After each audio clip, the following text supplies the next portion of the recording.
أعوذ بالله من الشيطان الرجيم. بسم الله الرحمن الرحيم. يا أيها المزمل قم الليل إلا قليلا نصفه أو انقص منه قليلا أو زد عليه ورتل القرآن ترتيلا إنا سنلقي عليك قولا ثقيلا إن ناشئة الليل هي أشد وطئا وأقوم قيلا إن لك في النهار سبحا طويلا واذكر اسم ربك وتبتل إليه تبتيلا رب المشرق والمغرب لا إله إلا هو فاتخذه وكيلا واصبر على ما يقولون واهجرهم هجرا جميلا وذرني والمكذبين أولي النعمة ومهلهم قليلا إن لدينا أنكالا وجهيما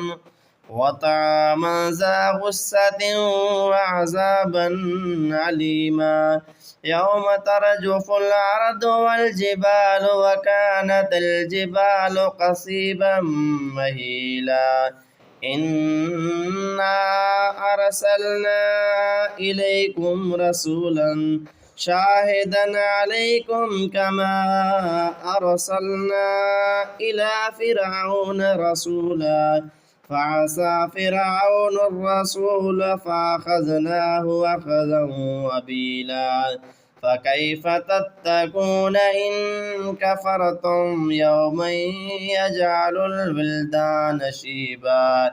السماء منفطر به كان وعده مفعولا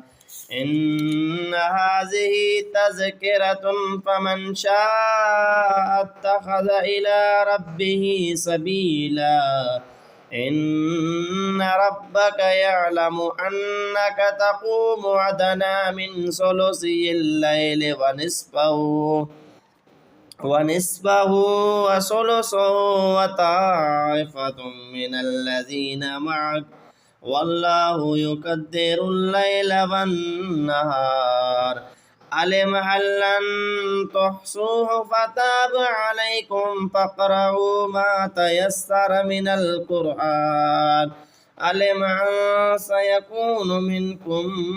مرضى وآخرون يضربون في الأرض يبتغون من فضل الله